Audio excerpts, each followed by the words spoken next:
நம்ம ரெட் கோழி ஷாப்பில் ஒரு 2-3 நாளைக்கு முன்னாடி ஒரு வீடியோ ஒன்று போட்டிருந்தேன். தம்பி ஏன் நெகட்டிவ் ரிவ்யூ வந்திருக்கு? பீஸ் கம்மியாக இருக்குது அப்படின்னு ஒரு நெகட்டிவ் ரிவ்யூ வந்துருந்துச்சு. ஸோ இனிமேல் அந்த மாதிரி ரிவ்யூ வரக்கூடாது.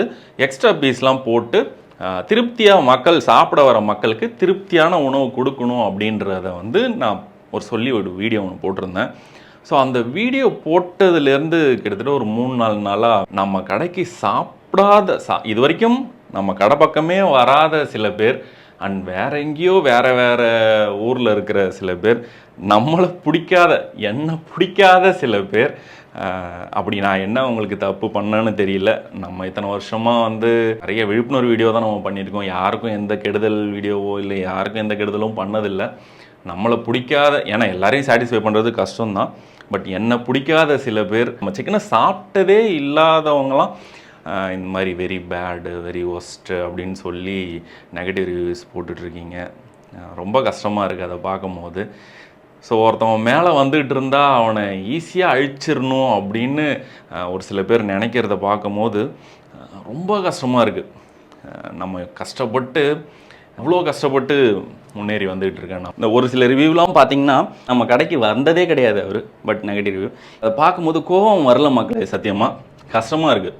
சாப்பிட்டே பார்க்காம ஒருத்தவனோட உழைப்பை அழிக்கணும்னு நினைக்கிறாங்களே, ஒருத்தவனை வளர விடக்கூடாதுன்னு நினைக்கிறாங்கல்ல, அதை பார்க்கும்போது ரொம்ப கஷ்டமாக இருக்குது. யாருக்கும் எந்த கெடுதலும் பண்ணாமல் இத்தனை வருஷமாக மக்களுக்காக மட்டுமே நம்ம நிறைய வீடியோஸ் பண்ணியிருக்கோம். அப்படி இருந்தும் என் மேலே அப்படி என்ன கோவம்னு தான் தெரியல.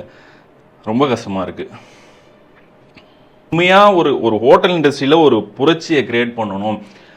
சுத்தமான சிக்கன், சுத்தமான ஆயில் கிடைக்கலன்னு நிறைய பேர் ஹோட்டல் பக்கமே போகாமல் இருக்காங்களே, அவங்களுக்கு ஒரு முன்னுதாரணமாக ஹோட்டல் சாப்பாடும் நல்ல சாப்பாடு தான். ஹோட்டல் சாப்பாடில் நீங்கள் சாப்பிட்டீங்கன்னா ஃப்ரெஷ்ஷான சிக்கன் ஃப்ரெஷ்ஷான ஆயிலில் போட்டு பொரிச்சு தரோம் அப்படின்ற ஒரு முன்னுதாரணமாக நம்ம கடை இருக்கணும்னு தான் நம்ம ரெட் கோழியை டே 1லேருந்து ஃப்ரெஷ்ஷான ஆயில் ஃப்ரெஷ்ஷான சிக்கன் போட்டு ஒரு நல்ல உணவை கொடுத்துட்ருக்கோம் மக்களுக்கு. மக்களே, நான் ஒரே ஒரு விஷயம் ஒரு வேண்டுகோளாக நான் விடுறேன்.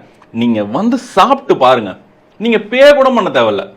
நீங்கள் ஃபஸ்ட்டு ஒரு பீஸ் சாப்பிட்டு பாருங்கள். நம்ம சிக்கனை சாப்பிட்டு பார்த்துட்டு நல்லா இல்லை அப்படின்னா நீங்கள் பே பண்ண தேவையில்லை. நீங்கள் அப்படியே பே பண்ணியிருந்தாலும் நான் அந்த கேஷ் ரிட்டர்ன் பண்ணிடுறேன். சாப்பிட்டு பாருங்கள்.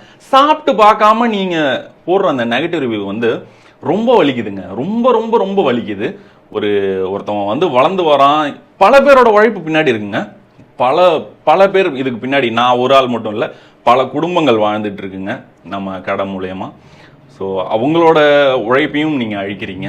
ஸோ ப்ளீஸ் மக்களே, சாப்பிட்டு பாருங்கள். சாப்பிட்டு பார்த்துட்டு பிடிக்கலன்னா நீங்கள் நெகட்டிவ் கொடுங்க, நான் அதுக்கு தலை வணங்கி ஏற்றுக்கிறேன்.